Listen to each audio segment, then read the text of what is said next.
Assalamualaikum warahmatullahi wabarakatuh.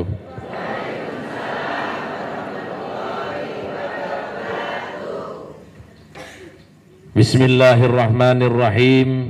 Alhamdulillahi rabbil alamin. Wa sallallahu wa sallam wa baraka ala rasulillahil amin wa ala alihi wa sahbihi ajma'in. Amma ba'du.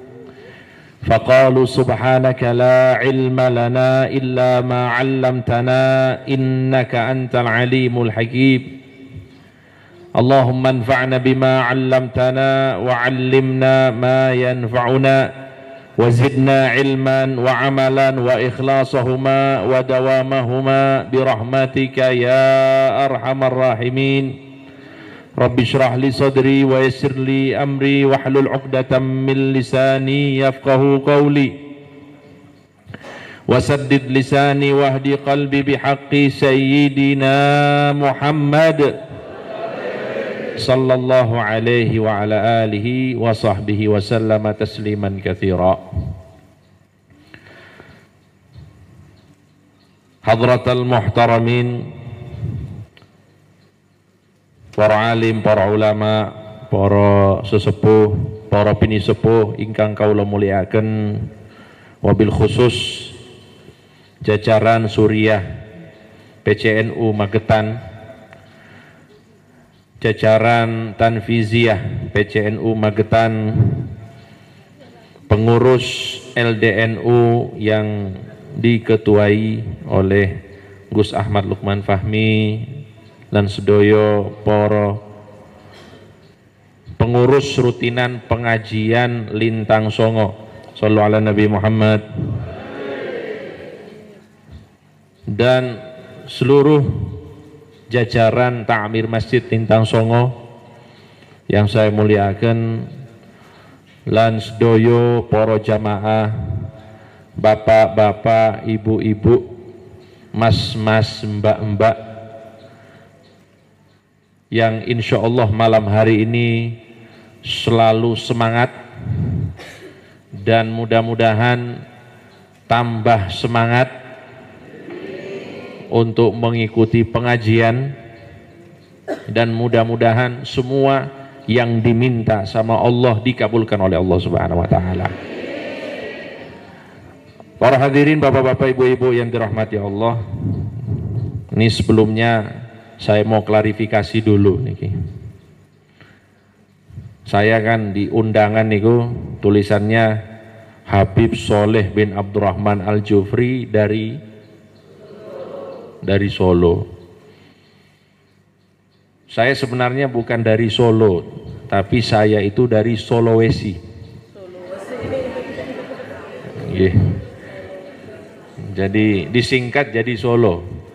Kalau Sulawesi kan, wah ini kok perjalanannya ini naik pesawat ke sini. Jadi aslinya saya itu dari Sulawesi, dapat istri orang Solo. Alhamdulillah. Jadi sebelumnya saya mohon izin kepada para sesepuh lan sedaya para jamaah, mungkin penyampaian mauizah hasanah niki pakai bahasa Indonesia mawon nggih. Saya takut nanti kalau bicara pakai bahasa Jawa jenengan mboten ngertos ngoten. Niki kula tasih sinau nggih basa Jawa niki insyaallah berkat doa panjenengan kula saged, amin nggih. Para hadirin, bapak-bapak, ibu-ibu yang dirahmati Allah, sebelum kita mulai, mari sama-sama kita kirimkan surat Fatihah kepada para ulama, para sesepuh, para aulia yang ada di tempat kita ini, di kota Magetan ini, dengan harapan mudah-mudahan keberkahan beliau-beliau juga dilimpahkan oleh Allah Subhanahu wa taala kepada kita semuanya, dan mudah-mudahan kita semuanya semakin istiqamah dan bisa menggapai husnul khatimah. Al-Fatihah. Rabbil alamin. Para hadirin, bapak-bapak, ibu-ibu yang dirahmati Allah, pertama saya ingin menyampaikan kepada panjenengan bahwa Beruntung kita semuanya dikumpulkan oleh Allah Subhanahu wa taala di masjid ini dalam keadaan kita dekat dengan Allah Subhanahu wa taala. Karena ketika orang itu diberikan jalan oleh Allah bisa menghadiri pengajian, berarti orang itu adalah pilihan Allah. Amin Allahumma. Allah Subhanahu wa taala lewat lisan mulia Kanjeng Nabi Muhammad sallallahu alaihi wasallam telah menyampaikan kepada kita, man yuridillahu bihi khairan yufaqihu fiddin. Barang siapa yang Allah kehendaki baginya kebaikan, maka pasti Allah akan pahamkan baginya agama Allah. Para hadirin yang dirahmati Allah, saya tanya, orang itu bisa paham agama, caranya seperti apa? Halo? Orang itu bisa paham agama, bisa ngerti sholat, bisa ngerti ibadah yang benar kepada Allah, itu caranya seperti apa? Tolabul ilmi, ngaji. Berarti kalau ada orang diberikan jalan kemudahan oleh Allah untuk ngaji, untuk tolabul ilmi, dengan ilmu itu dia bisa ibadah dengan benar kepada Allah, dia bisa memiliki keimanan yang benar kepada Allah, berarti orang itu orang yang baik. Orang yang baik berarti pilihan Allah. Alhamdulillah.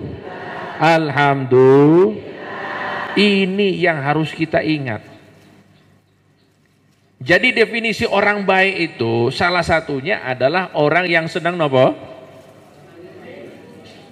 Ngerasani. Orang yang senang tolabul ilmi, orang yang senang ngaji. Ada orang yang ngaku Masya Allah, atau yang dikatakan bahwa dia itu orang yang baik, orang yang Masya Allah, tapi tidak senang ngaji, niki dipertanyakan niki. Kata niki. Jadi standar orang itu baik menurut apa yang disampaikan oleh Kanjeng Nabi Muhammad sallallahu alaihi wasallam adalah orang yang dimudahkan jalan untuk menuntut ilmu. Alhamdulillah. Niki yang pertama. Yang kedua adalah hadis Nabi Muhammad sallallahu alaihi wasallam, man salaka tariqan yaltamisu fihi ilman sahhalallahu lahu bihi tariqan ilal jannah. Barang siapa yang menyusuri jalan, ibu-ibu tadi ke sini jalan apa naik motor? Naik motor. Naik motornya di atas tanah atau terbang? Alhamdulillah. Berarti belum sakti. Barang siapa yang menyusuri jalan, saya juga di sini jalan, naik mobil tapi. Insya Allah semuanya jadi orang kaya semuanya. Minimal kaya hati.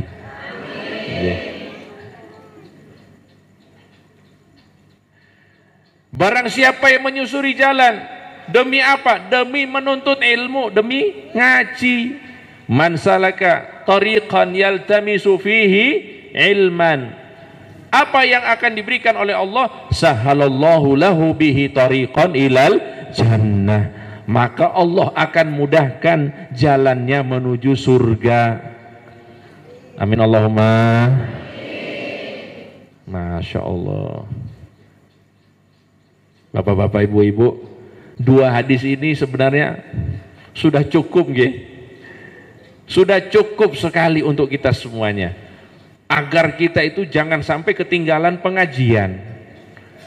Karena orang yang ngaji berarti dia adalah orang yang baik. Orang yang ngaji berarti insya Allah perjalanannya menuju surga dimudahkan oleh Masya Allah. Dua hadis ini cukup. Jenengan bayangkan para hadirin yang dirahmati Allah, ketika kita itu menghadiri majlis ilmu, jalan kita dimudahkan oleh Allah menuju surga. Bapak-bapak, ibu-ibu, kalau saya tanya jenengan misalnya, biasanya kalau sekarang ini Kalau yang ngantri niku apa biasanya? Jenengan kalau misalnya kok sembako ya. Nah, ya kalau ibu-ibu niku paket yang paling nanti paket nopo? Sembako. Kalau anak-anak muda paket internet. Agak beda niku. Jadi kita misalnya niki antri sembako, pembagian sembako itu jam 9. Ada yang datang dari jam 7 supaya dapat soft yang paling depan. Lah jenengan datangnya jam 10. Sudah pembagian, tapi diberikan jalan yang mudah oleh panitia tanpa antri. Niki saya napa mboten? Bagus ndak ini? Bagus, dimudahkan jalannya. Di dunia saja, kalau ibu-ibu misalnya dapat kesempatan seperti itu, mau antri atau langsung? Apalagi ibu-ibu Magetan itu, ndak kenal antri. Ndak, insya Allah di sini orang-orangnya soleh-soleha semuanya. Di sini saya ingin mengajak kita semuanya berpikir bahwa urusan dunia saja kalau kita dimudahkan oleh Allah Subhanahu wa taala, itu pasti akan menyenangkan diri kita. Bagaimana dengan urusan akhirat? Kita mendapatkan kemudahan dari Allah untuk cepat dan mudah masuk ke dalam surganya Allah Subhanahu wa taala. Niki dua hadis yang insya Allah selalu diingat dan mudah-mudahan selalu menjadi motivasi untuk kita semuanya. Para hadirin, bapak-bapak, ibu-ibu yang dirahmati Allah, selanjutnya saya ingin menyampaikan sebuah kebingungan. Niki minumannya ada 4 model niki. Bagusnya yang mana lebih dulu nih? Air putih, kopi, jahe, teh, larutan. Semuanya enak. Alhamdulillah, luar biasa nih Masjid Lintang Songo. Insya Allah makin makmur. Para hadirin, bapak-bapak, ibu-ibu yang dirahmati Allah, kemudian saya ingin menukil salah satu perkataan seorang wali Allah, seorang ulama yang ada di Hijaz, yang ada di Mekah dulu. Beliau berkata, barakatu mujalasatil akabir, keberkahan duduk dengan orang-orang besar. Halo? Keberkahan duduk dengan orang-orang nopo? Besar. Saya tanya, orang-orang besar di sini maksudnya apa? Alhamdulillah. Nggak ada yang jawab, orang-orang gendut gimana? Nah, ini salah paham nih. Barakatu mujalasatil akabir, barokah duduk dengan orang-orang yang besar. Maksudnya apa? Para ulama, orang-orang soleh, para wali-walinya Allah. Mudah-mudahan kita selalu diberikan jalan oleh Allah Subhanahu wa taala untuk duduk dan dekat dengan beliau-beliau. Barakatu mujalasatil akabir ta'udu walau ba'da hin. Keberkahan duduk dengan orang-orang yang besar itu akan kembali keberkahannya kepada kita meskipun nanti. Allahumma shalli ala Muhammad. Jadi maksudnya ini apa, bapak-bapak, ibu-ibu? Mungkin ada orang yang ngaji, Masya Allah, setiap hari ngaji, tapi mungkin dalam kebiasaan, dalam rutinitas kesehariannya, dia tidak mendapatkan sebuah perubahan yang signifikan. Halo? Oh, signifikan iki nopo? Perubahan yang berarti. Jadi masih malas sholat. Kalaupun sholat niku hampir jamak, nggih. Sholatnya jam 2:30. Setelah itu langsung asar. Saya alhamdulillah sholatnya, saya sholat subuh dengan wudhu isya. Sholat subuh dengan wudhu apa? Isya. Soalnya sholat isyanya 3:30. Ada yang seperti itu? Orangnya hadir? Hadir. Alhamdulillah.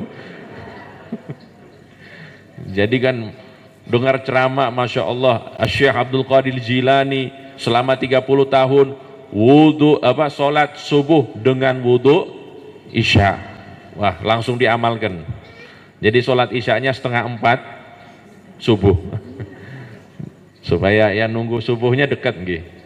Biasanya niku bapak-bapak ibu-ibu fenomena sekarang niki ada istilahnya demam solawatan. Nah, termasuk mungkin di Magetan nggih. Kalau ada majelis-majelis besar, majelis-majelis solawatan dihadiri oleh Masya Allah Habib Syekh dan lain sebagainya, itu datangnya di majelis dari asar. Jadi dari asar itu pun iktikaf mereka. Sudah niat iktikaf, dia sholat asar di situ, sholat maghrib di situ, kemudian isyaknya ditakhir. Isyaknya nopo? Ditakhir. Habis majelis niku kira-kira ya jam 12. Pulang ke rumah jam 1. Nah, akhirnya sholat isyaknya ya mendekati subuh. Sholat subuhnya pakai wudhu isya, alhamdulillah. Tapi kebanyakan itu orang yang sholat subuh pakai wudhu duha. Zaman sekarang nih, orangnya hadir. Oh, Allahumma sholli ala Muhammad. Para hadirin yang dirahmati Allah. Jadi mungkin kita itu hadir majelis, sering mendengarkan nasihat, sering mendengarkan ceramah, sering ikut pengajian, sudah hatam kitab ini, sudah hatam kitab itu. Tapi mungkin tidak ada perubahan dalam diri kita. Jangan berhenti ngaji. Jangan berhenti apa? Ngaji. Tetap ngaji, tetap ngaji. Karena keberkahan itu pasti akan datang cepat atau lambat. Barakatu mujalasatil akabiri ta'udu walau ba'dahin. Meskipun nanti tetap keberkahan itu akan datang. Amin Allahumma. Karena inti dari kehidupan itu bapak-bapak ibu-ibu nopo? Barokah. Hidup yang barokah itu ibarat dompet yang ada isinya. Ibu-ibu pilih dompet atau isinya? Isinya. Pilih dompet atau isinya? Isinya. Udah ada isinya. Akhir tahun susah. Gimana bang?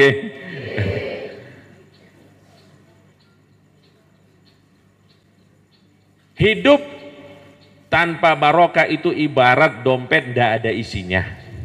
Ngerti nggih? Hidup yang penuh barokah yaitu seperti dompet yang penuh isinya. Ya, mudah-mudahan panjenengan semuanya termasuk orang-orang yang merdeka. Amin. Yang merdeka itu maksudnya apa? Yang isi dompetnya ada Bung Karno sama Bung Hatta berbaris. Amin Allahumma. Amin. Kalau sudah ada Bung Karno, Bung Hatta berbaris rapi, banyak dan padat, niku merdeka. Nggih. Tapi kalau masih Imam Bonjol dan Patimura, niku perjuangan, nggih. Biasanya anak-anak hadro niku. Perjuangan. Masih perjuangan ya, tapi yang lebih parah itu kalau pahlawan-pahlawannya berguguran ya. Niku yang paling parah ya, insya Allah. Jadi bapak-bapak ibu-ibu ya, penting sekali kita itu mencari keberkahan. Karena definisi dari barokah itu dikatakan oleh para ulama, al barokah al khairul ilahiyyu fi syai'. Barokah itu adalah kebaikan Allah Subhanahu wa taala pada sesuatu. Jadi Allah Subhanahu wa taala memberikan kebaikan kepada sesuatu. Dan kebaikan Allah pasti akan ditempatkan di tempat yang baik. Nggih napa nggih? Ibarat napa? Kopi. Niki kopi nggih? Nah, niki kopi. Ah, ini enak ya. Jahe. Nggih. Niki jahe. Niki jahe, ibu-ibu. Kenapa kita minum jahe? Wah, ini pertanyaannya salah nih. Kenapa saya berani minum jahe? Ini saya contoh minum nggih. Minum nggih. Bismillah. Masya Allah. Allahumma sholli ala Muhammad. Kenapa saya berani minum jahe ini? Karena pertama jahenya bagus, kemudian gelasnya nopo? Bagus, bukan cuma bentuknya tapi berkah tapi bersih. Gini nggih. Coba kalau misalnya jahenya bagus tapi gelasnya kotor, saya minum enggak? Enggak minum saya. Saya tahu ini ada kotorannya, ini bekas apa, itu pasti saya enggak mau. Sama juga keberkahannya Allah Subhanahu wa taala itu tidak diturunkan, tidak diberikan di tempat yang kotor. Halo. Pasti tempat barokahnya Allah itu adalah tempat-tempat yang bersih, yang baik. Kalau dalam konteks dunia ini berarti keberkahannya Allah atau kebaikan-kebaikan Allah itu diberikan kepada orang-orang yang dekat dengan Allah. Makanya bapak-bapak, ibu-ibu, kalau kita mau cari barokah itu kita carinya kemana? Ya ke orang-orang soleh, kepada para wali, kepada para ulama, kepada orang-orang yang rajin ibadah. You know nggih? Oleh karena itu dalam tradisi ahlu sunnah wal jamaah kita itu disuruh untuk banyak sowan kiai, untuk ziarah makom-makom aulia. You know nggih? Supaya apa? Kita tabarukan. Apa itu tabarukan? Mengambil barokah. Jadi kenapa? Ya mereka-mereka ini adalah orang-orang pilihan Allah. Kepada mereka lah kebaikan Allah itu dititipkan. Kita mengambil barokah dari mereka. Nah, ini yang harus kita pahami hadirin yang dirahmati Allah. Bahwa keberkahan itu didapatkan dari orang-orang yang dekat dengan Allah Subhanahu wa ta'ala. Barakatu mujalasatil akabiri ta'udu walau ba'dahin. Tapi ingat bahwa keberkahan itu ada yang datangnya instan, ada juga yang nopo? Ya, proses ya. Mungkin agak terlambat. Seperti kalau sekarang niki belanja Shopee itu kan kadang-kadang tepat waktu, seringkali terlambat. Nah, itu ya kurang lebih seperti itu. Tapi intinya apa? Jangan sampai kita meninggalkan pengajian. Ini pesan penting untuk semuanya. Ngaten nggih?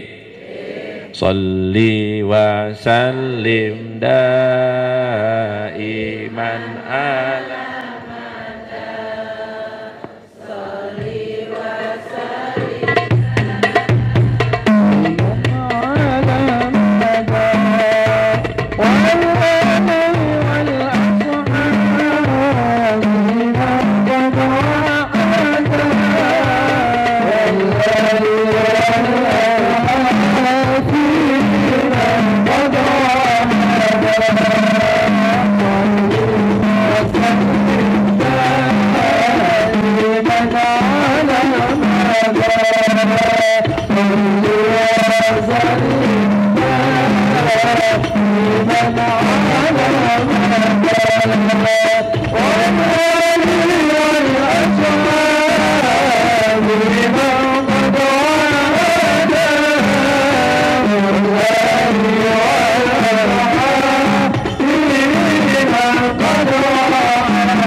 Para hadirin yang dirahmati Allah, niki saya mau sedikit cerita nih berkaitan dengan yang tadi.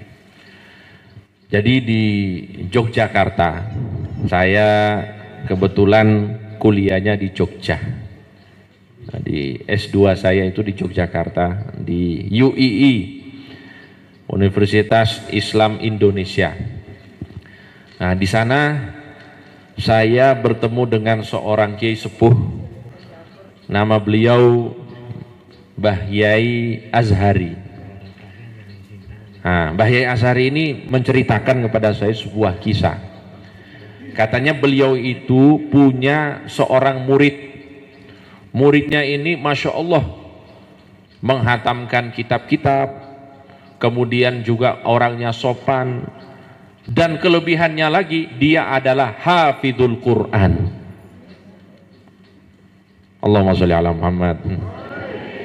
Cuma subhanallah, setelah dari pondok ternyata dia menjadi orang yang jauh dari Allah Subhanahu wa taala.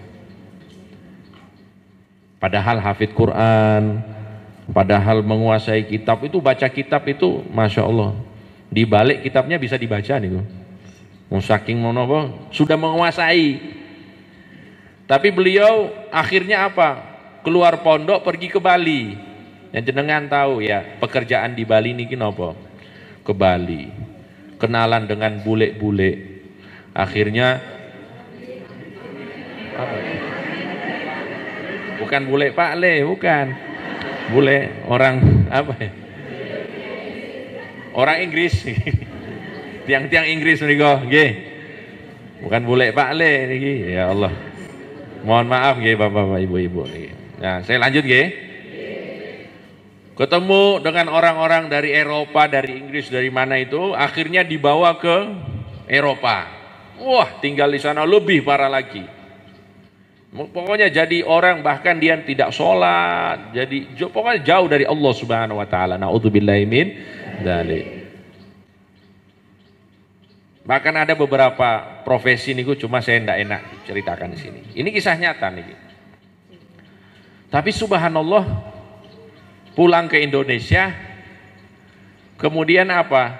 Ada satu waktu orang itu benar-benar diberikan hidayah oleh Allah Subhanahu wa taala. Diberikan hidayah oleh Allah Subhanahu wa taala, dan itu tidak sulit bagi Allah. Diberikan hidayah oleh Allah Subhanahu wa taala, kemudian kembali sowan kepada Mbah Yai Azhar ini. Kemudian istilahnya pengakuan dosa nih. Disampaikan saya sudah ini. Kemudian diikrar untuk taubatan nasuha, subhanallah. Para hadirin yang dirahmati Allah. Jadi inilah yang saya sampaikan tadi. Keberkahan itu ada yang datangnya instan, tapi ada juga yang datangnya belakangan. Orang ini Masya Allah, kalau dalam catatan kita ini kalau meninggal pasti su'ul khotimah. Apalagi dia membawa Al-Quran dalam dirinya, tapi dia ternyata menjadi orang yang suka melakukan maksiat. Na'udzubillahi min dzalik. Tapi karena barokah duduk dengan orang-orang soleh, duduk dengan para ulama, duduk dengan kiai-kiainya, akhirnya apa? Diberikan keberkahan itu oleh Allah Subhanahu wa taala, meskipun belakangan dia kembali ke jalan Allah Subhanahu wa taala. Sekarang sudah punya pondok pesantren. Tapi ada satu keajaiban lagi nih, dia itu selama menjadi nakal nih, hafalan Qur'annya tidak hilang. Allahumma sholli ala Muhammad. Nah niki, tapi kalau gitu boleh dicoba nih. Jangan Pak, ini orang-orang khusus nih ya, kita jangan seperti itu. Jangan, wah anak saya yang penting sudah pondok, setelah itu monggo kemana saja. Jangan, orang tua tetap harus memperhatikan ya, karena ya kita tidak tahu ya seperti apa. Tapi kita yakin seyakin-yakinnya bahwa barokah kita duduk di majelis seperti ini, kita sowan kepada para kiai, para ulama, kita ziarah kepada makam wali, insya Allah barokahnya akan kembali kepada kita meskipun apa nanti. Dan itulah yang kita harapkan. Mudah-mudahan kita ini semuanya tanpa terkecuali bisa menyebut la ilaha illallah saat malaikat Israel datang menjemput kita. Amin Allahumma. Para hadirin yang dirahmati Allah. Jadi ini kisah nyata ya, kisah nyata bahwa keberkahan dari majlis-majlis seperti ini pasti akan kita dapatkan cepat atau lambat. Dan insya Allah saya juga punya contoh yang lain ya, contoh yang lain itu tonggo saya dulu tinggalnya di Jogja, itu saya punya tetangga itu, mohon maaf, satu badannya itu penuh dengan tato, wajahnya niki sampai di muka ini penuh dengan tato. Saya tanya, dia ini siapa? Oh, dia ini kalau panggilannya di sana Mas Kapten. Mas Kapten namanya. Saya herannya kenapa? Kok orang tatoan mimpin pengajian, buka kitab, kemudian Masya Allah bacaan kitabnya lancar sekali. Saya bingung ini. Saya pernah satu pengajian dengan dia. Saya tanya, ini siapa? Oh, ini Mas Kapten. Kok dikasih panggung? Ini baru belajar atau gimana? Enggak, dulu di pondok. Pondok terkenal di Jawa Timur, saya enggak perlu sebutkan. Jadi dia dari pondok, kemudian keluar dari pondok, masuk kumpulan anak-anak pang. Wah, ini salah pergaulan. Akhirnya masuk situ penuh dengan tato tubuhnya, tapi ditarik lagi oleh Allah Subhanahu wa Ta'ala. Kok bisa? Keberkahan para gurunya. Dan inilah yang insya Allah menjadi motivasi untuk kita semuanya, bapak-bapak, ibu-ibu. Usahakan kulo lan panjenengan sedoyo semangat untuk hadir pengajian. Dan tadi pesannya Gus Ahmad Lukman, bukan cuma jenengan, tapi keluarga-keluarganya, anak-anaknya itu yang masih kecil seperti ini dibawa. Karena kita tidak tahu nanti besarnya mereka seperti apa. Tapi kalau mereka dari kecil kita sudah perkenalkan dengan orang-orang soleh, maka insya Allah mereka tidak akan jauh dari lingkaran orang soleh. Amin Allahumma. Para hadirin, bapak-bapak, ibu-ibu yang dirahmati Allah.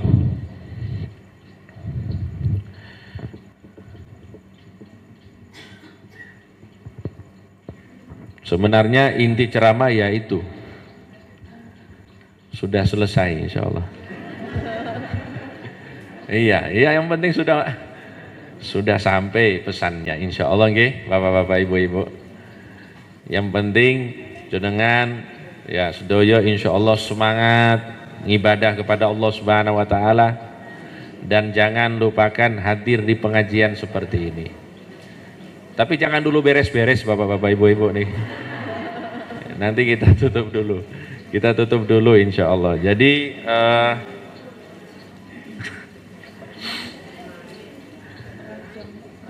apa namanya? Allahumma sholli alaihi. Menghadiri majelis seperti ini diniatkan dengan niat-niat yang benar usahakan kita niat supaya kita itu bisa mengamalkan ilmu, dan mudah-mudahan kita semuanya menjadi orang-orang yang baik. Intinya kita itu ketika kita ingin menghadiri pengajian, niatkan agar kita lebih semangat ibadah kepada Allah Subhanahu wa Ta'ala. Kemudian juga semangat untuk menjadi orang baik kepada sesama. Karena ada juga orang-orang yang baik ibadahnya kepada Allah, tapi kurang baik hubungannya dengan makhluk-makhluknya Allah. Nggih napa nggih? Ya, contoh ada orang yang rajin sholat, Masya Allah, tapi tidak rajin bayar utang. Ada orangnya? Hadir. Yang bilang hadir niku yang punya hutang. Allahumma sholli ala Muhammad. Oh nggih. Kalau ditagih lebih ganas nggih. Lebih ganas yang berhutang daripada yang punya hutang. Allahumma sholli ala Muhammad. Jadi ada dulu di zaman Kanjeng Nabi Muhammad sallallahu alaihi wasallam seorang wanita dulu ditanya oleh para sahabat, ya Rasulullah, ada seorang wanita, dia ahli ibadah, siangnya dia berpuasa, malamnya dia sholat tahajud. Halo? Ada orang yang siang harinya puasa, setiap hari puasa. Saya tanya, orang yang setiap hari puasa sunnah, apakah dia meninggalkan puasa Ramadan? Tidak mungkin. Setiap hari dia puasa sunnah, apalagi puasa Ramadan yang wajib. Orang yang setiap malam sholat tahajud, apakah mungkin dia meninggalkan sholat 5 waktu? Tidak mungkin. Jadi orang ini spesial. Orang ini sangat luar biasa ibadahnya kepada Allah Subhanahu wa taala. Wa kanat tu'dhi jiranaha. Akan tetapi wanita ini dia selalu mengusik tetangganya. Nauzubillahi min. Lihat tetangganya punya apa dirasani terus. Oh.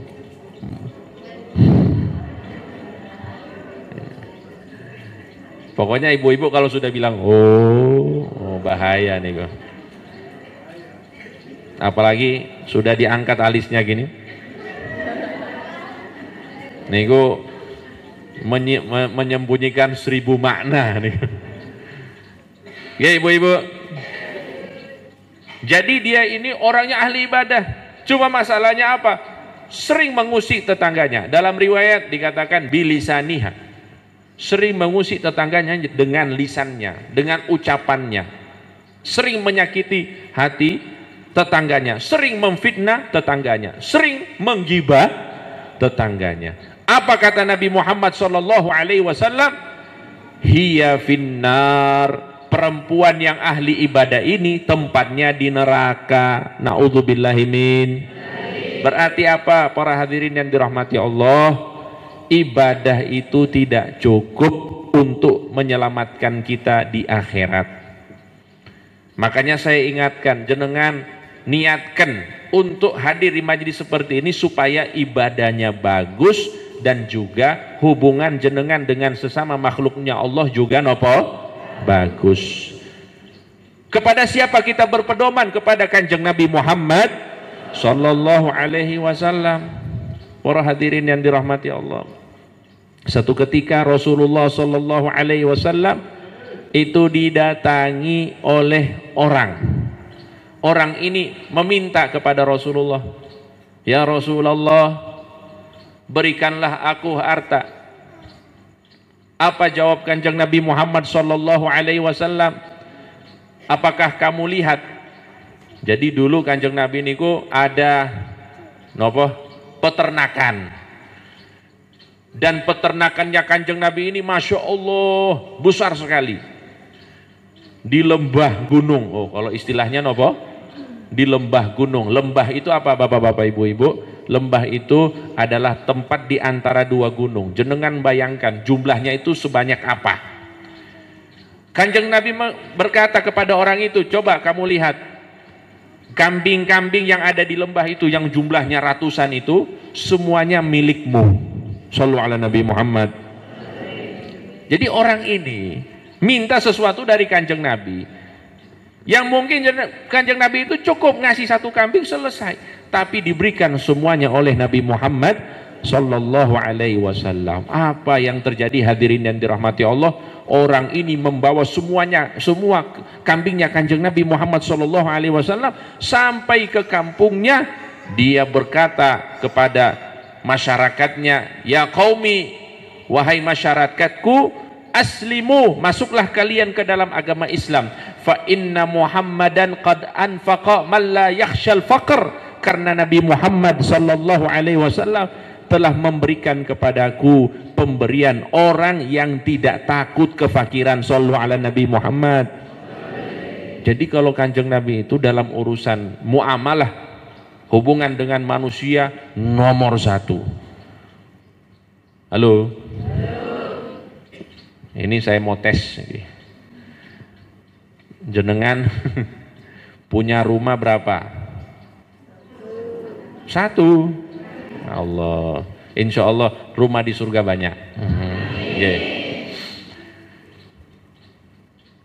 Jangan rumah lah terlalu besar. Ibu-ibu, bapak-bapak, saya tanya, kalau misalnya jenengan di saku jenengan itu ada uang 100.000 dan ada uang 2.000, terus ada orang minta-minta, jenengan kasih berapa?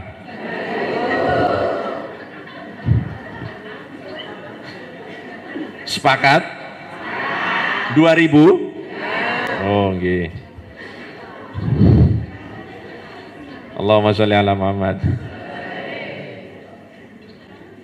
Kalau misalnya di saku jenengan itu ada uang 100 ribu semuanya. Terus ada yang minta-minta, jenengan kasih berapa?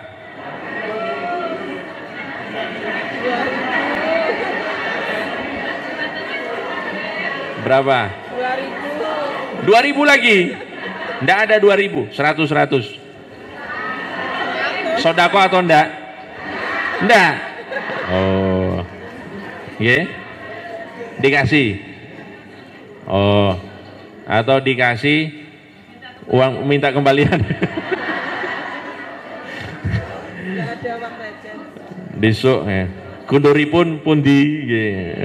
Allahumma sholli ala Muhammad. Berarti apa hadirin yang dirahmati Allah, kita ini masih jauh dari akhlaknya Kanjeng Nabi Muhammad sallallahu alaihi wasallam. Pelajarannya di situ.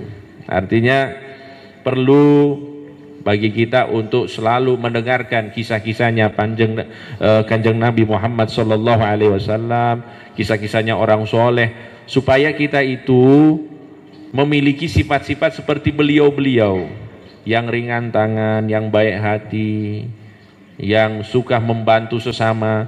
Karena hal-hal ini juga bisa mendorong kita insya Allah menjadi orang yang lebih baik lagi, dan insya Allah bisa menjadi sebab kita diselamatkan oleh Allah Subhanahu wa ta'ala.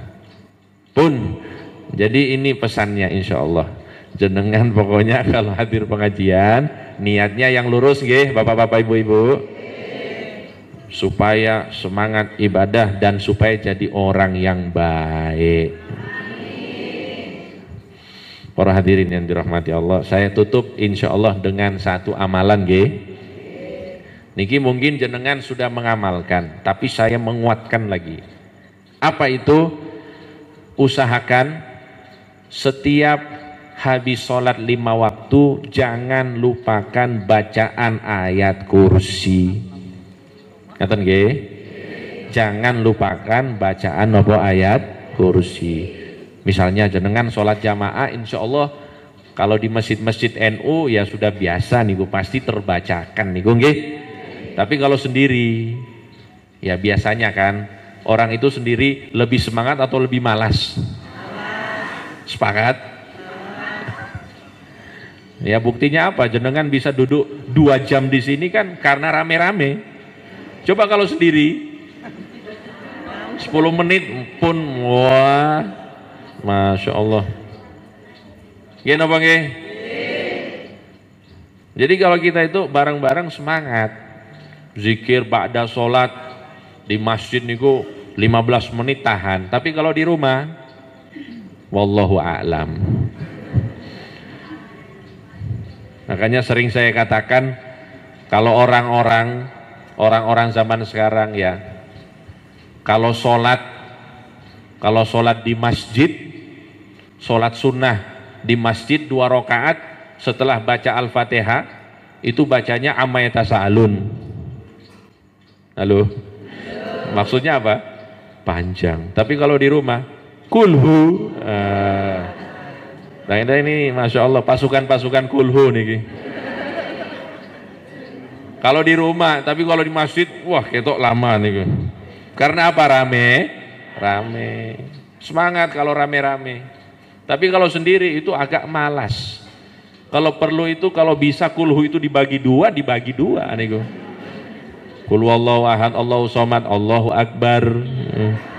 Mangke rakaat kedua lam yalid walam yulad walam yakul lahu kufuwan ahad. Makanya para hadirin yang dirahmati Allah, maksud saya begini, kadang-kadang kita kalau sholat sendiri, wirid-wirid yang kita baca itu tidak terbacakan semuanya, tapi jangan tinggalkan apa? Ayat kursi. Setelah sholat jenengan sibuk baca ayat kursi, Allahu la ilaha illa huwal hayyul qayyum sampai selesai. Setelah itu mau beraktivitas lagi tidak masalah insya Allah. Karena apa? Karena faedah dari membaca ayat kursi itu sudah mendapatkan janji yang istimewa dari Kanjeng Nabi Muhammad sallallahu alaihi wasallam. Beliau menyampaikan yang artinya barang siapa yang membaca ayat kursi setelah dia sholat, maka tidak ada halangan baginya untuk masuk surga kecuali kematian. Shallu ala Nabi Muhammad. Artinya para hadirin yang dirahmati Allah, setelah jenengan sholat kemudian jenengan baca ayat kursi terus meninggal dunia, insya Allah husnul niki yang janji sinten? Kanjeng Nabi Muhammad Sallallahu Alaihi Wasallam. Tidak ada halangan baginya untuk masuk surga kecuali kematian. Berarti kalau dia meninggal masuk, orang yang masuk surga berarti husnul. Amin Allahumma. Amin Allahumma. Amin ya Rabbal. Sallu ala Nabi Muhammad. Bisirril Fatihah.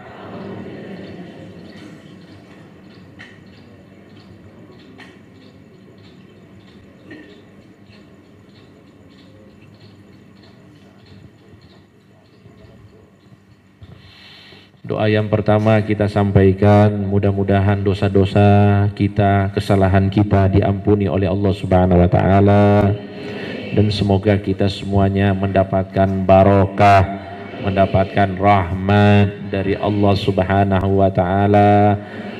Kita, keluarga kita, sahabat-sahabat kita, anak-anak kita, mudah-mudahan semuanya mendapatkan berkah dan rahmat dari Allah Subhanahu wa taala. Dan mudah-mudahan urusan-urusan dunia kita dimudahkan oleh Allah Subhanahu wa taala. Yang punya cicilan, yang punya hutang, mudah-mudahan diberikan kelancaran oleh Allah Subhanahu wa taala. Yang memiliki usaha, mudah-mudahan diberikan keberkahan oleh Allah Subhanahu wa taala. Semua kita yang memiliki pekerjaan semoga diberikan keberkahan oleh Allah Subhanahu wa taala. Dan juga kita selalu mendoakan untuk kita dan keluarga kita, semoga semakin istiqomah di dalam ibadah kepada Allah Subhanahu wa taala, dan mudah-mudahan kita selalu dimudahkan untuk memiliki akhlak dan sifatnya Kanjeng Nabi Muhammad Sallallahu Alaihi Wasallam, dan mudah-mudahan kita tidak dijauhkan dari orang-orang soleh, dari para ulama, dari para kiai, dari para auliaullah salihin. Mudah-mudahan kita selalu didekatkan oleh Allah Subhanahu wa taala hingga insya Allah semuanya menyambut husnul khatimah di akhirat, mendapatkan syafaat Kanjeng Nabi Muhammad Sallallahu Alaihi Wasallam, dan mudah-mudahan masuk ke dalam surganya Allah, masuk ke dalam surganya Allah, masuk ke dalam surganya Allah tanpa melalui azab, tanpa melalui hisab, bihaqqi Sayyidina Muhammadin Sayyidi waladi Adnan. Amin ya Allah, amin ya amin. Amin. Bismillahirrahmanirrahim. Alhamdulillahi rabbil alamin. Hamdan yuafi ni'amahu wa yukafi'u mazidah. Ya Rabbana lakal hamdu kama yanbaghi li jalali wajhikal karim wa azimi sultanik. Allahumma salli wa sallim wa barik ala sayyidina Muhammadin wa ala alihi wa sahbihi ajma'in.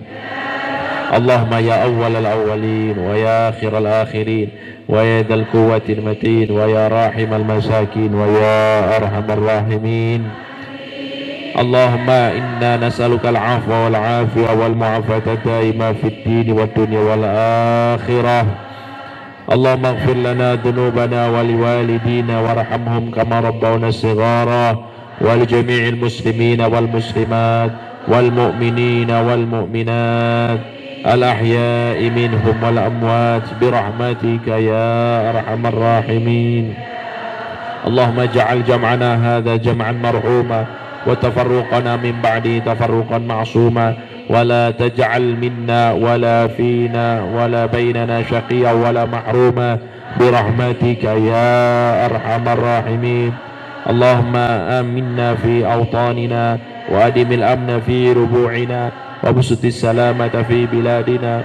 Allahumma ij'al baladana hadha Indonesia baladan aminan mutmainnan rakha'an ghadaqan radaqa wa sa'ira biladil muslimin. Allahumma adfa' 'anna al-bala wal waba wal riba wal zina wal zalazil wal ihan wal fitan ما ظهر منها وما بطن من بلدنا هذا إندونيسيا خاصة ومن كل البلدان المسلمين عامة إنك على كل شيء قدير. ربنا هب لنا من أزواجنا وذرياتنا قرة أعين واجعلنا للمتقين إماما. ربنا آتنا في الدنيا حسنة وفي الآخرة حسنة وقنا عذاب النار يا الله. آمين يا الله يا رب العالمين. وصلى الله على سيدنا محمد وعلى آله وصحبه وسلم. سبحان ربك رب العزة عما يصفون وسلام على المرسلين والحمد لله رب العالمين. بنية القبول. الفاتحة.